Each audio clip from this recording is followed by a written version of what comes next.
Bismillahirrahmanirrahim. Assalamualaikum warahmatullahi wabarakatuh. Waalaikumsalam warahmatullahi wabarakatuh. Alhamdulillahi rabbil alamin. Khalaqal insana fi ahsani taqwim. Ashhadu an la ilaha illallah wahdahu la syarika lah. Wa ashhadu anna Muhammadan abduhu wa rasuluh la nabiyyan ba'dah. Buat langkah yang pertama, marilah sama-sama kita panjatkan puji beserta syukur atas kehadiran Allah Subhanahu wa taala, yang mana oleh Allah yang sudah memberikan nikmat dan rahmatnya kepada kita sehingga kita dapat berhadir pada malam yang berbahagia ini. Selawat beriring salam tidak lupa juga kita sanjungkan kepada baginda Nabi besar Muhammad sallallahu alaihi wasallam, yang mana oleh beliau yang telah memotarkan tangkorak manusia dari tangkorak jahiliyah menuju tangkorak Islamiah, dari tangkorak kegelapan menuju tangkorak yang berilmu pengetahuan, sebagaimana yang kita rasakan pada saat yang berbahagia ini. Dan selawat beriring salam tidak lupa juga kita sanjungkan kepada keluarga beliau dan sahabat beliau yang sudah sudi kiranya membantu beliau untuk menyebarkan agama yang diridai oleh Allah, yakni agama Islam.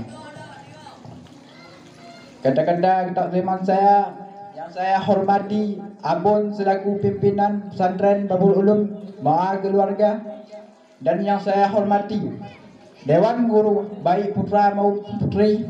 Kita berdoa kepada Allah semoga cepat jadi suami isteri.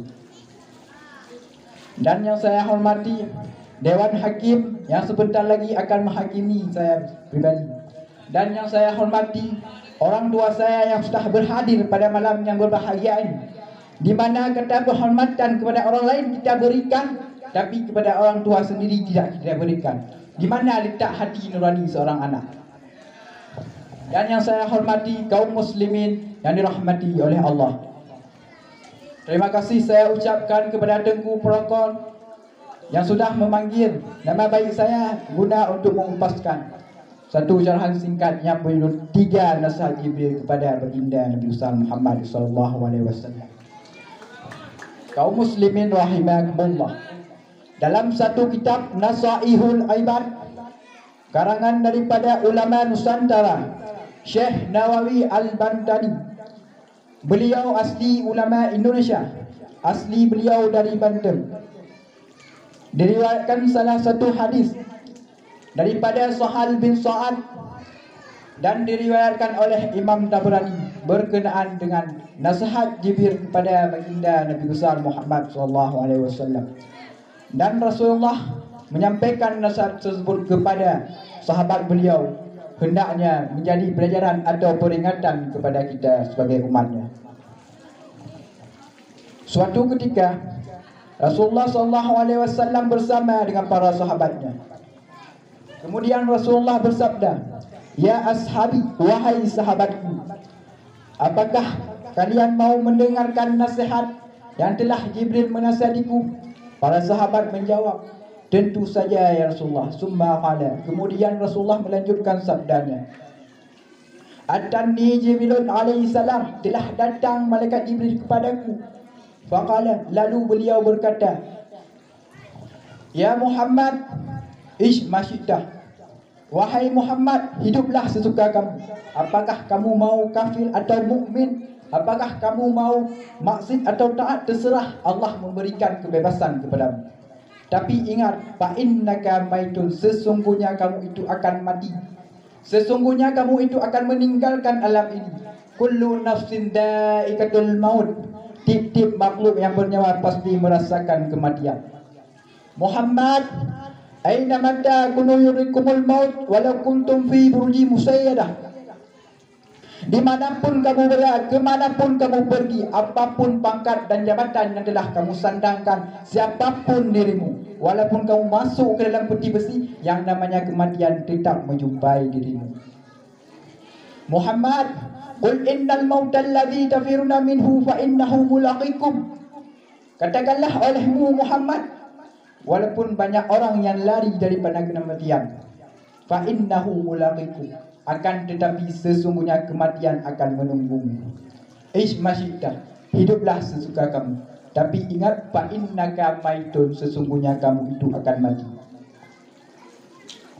Nasihat yang kedua, Rasulullah SAW berkata kepada sahabatnya, wahai sahabatku, Jibril menasihatiku. Beliau berkata, wabib man cipta, cintailah apa yang kamu cintai, cintailah apa yang kamu ingini, tapi ingat, fa innaka mafariqu, sesungguhnya kamu akan berpisah dengan apa yang kamu cintai, sesungguhnya kamu akan berpisah dengan apa yang kamu ingini. Maka oleh sebab itu, hadirin yang dirahmati oleh Allah, jangan terlalu mencintai sesuatu sehingga penuhlah hati kita cinta terhadap makhluk, lupa kepada Allah Subhanahu Ta'ala. Yakin dan percayalah, apabila sesuatu melebihi kita cintai, suatu ketika itulah yang kita benci. Dan apabila sesuatu itu yang melebihi kita benci, maka itulah yang kita cintai. Oleh karena itu, apapun yang kita cintai, apapun yang kita senangi, suatu ketika beliau akan meninggalkan diri. Kalau tidak, kamu yang akan ditinggalkan oleh dia.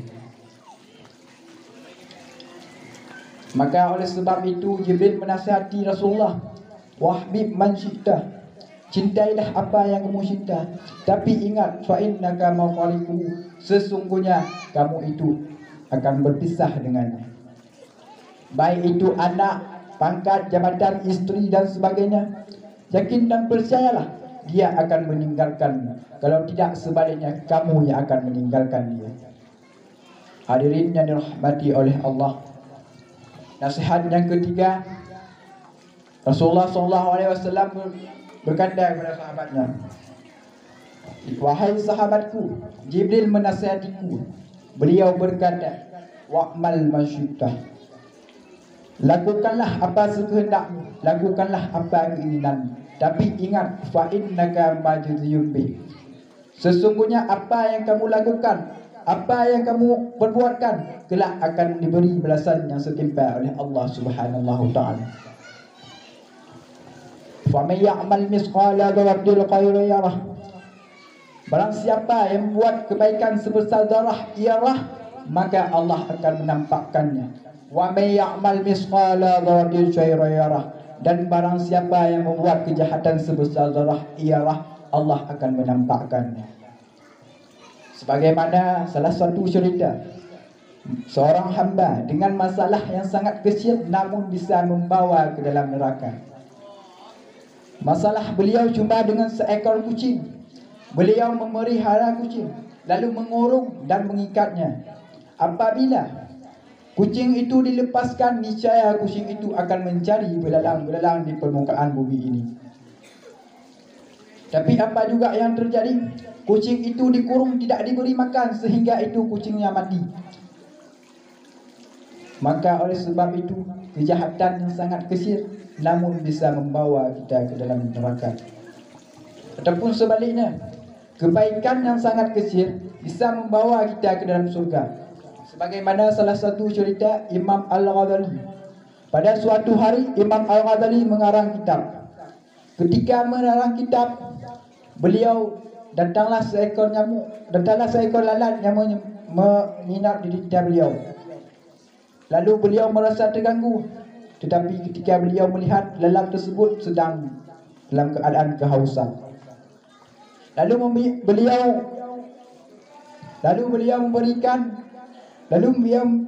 membiarkan lalat tersebut meminum tintanya, dan lalat tersebut habis kenyang meninggalkan Imam Al-Ghazali sendiri. Lalu pada hari itu Imam Al-Ghazali melanjut karangannya, sehingga pada saat itu Imam Al-Ghazali bermimpi. Dalam mimpinya Allah tegakkan hari kiamat itu sudah terjadi, masyar sudah dihamparkan, mizan sudah ditegakkan. Pada saat itu dipersilahkanlah beliau untuk diperhisapan. Ketika beliau dihisap, ternyata beliau bebas daripada penghisapan para malaikat dan beliau diizinkan masuk syurga Allah. Ketika beliau berjalan menuju syurga Allah, tiba-tiba ada suara, "Wahai Junaid al-Baghdadi, apa sebab kamu masuk syurga?" Lalu beliau menjawab, "Banyak murid yang aku tinggalkan, banyak susunan yang aku persiapkan, banyak kitab yang aku karangkan." Lalu suara itu menjawab, "Bukan kerana banyak murid yang engkau tinggalkan, bukan kerana banyak susunan yang engkau persiapkan, dan bahkan bukan banyak kitab yang engkau tinggalkan. Tapi apa juga? Engkau sudah menghargai salah satu makhluk hina ciptaanku. Seandainya engkau tidak mengizinkan lalat itu meminum tintamu, maka lalat itu akan mati dalam keadaan kelaparan. Maka oleh sebab itu, kamu sudah menghargai makhluk hina ciptaanku, maka pada hari ini aku akan menghargai dirimu dan aku kasih kamu surga." Maka oleh sebab itu, ibu, ayah dan sebagainya, jangan meremehkan kebaikan. Walaupun itu kecil, mungkin kecil di mata manusia, belum tentu di mata Allah. Begitu juga jangan meremehkan kejahatan, walaupun itu sekecil apapun kejahatan. Itu mungkin kejahatan kecil di mata manusia, tapi besar di mata Allah. Mungkin hanya ini yang dapat saya sampaikan, lebih dan kurang kalau ada kata yang salah, saya mohon maaf. Wabillahi taufiq wa hidayah. Wassalamualaikum warahmatullahi wabarakatuh. Waalaikumsalam warahmatullahi wabarakatuh.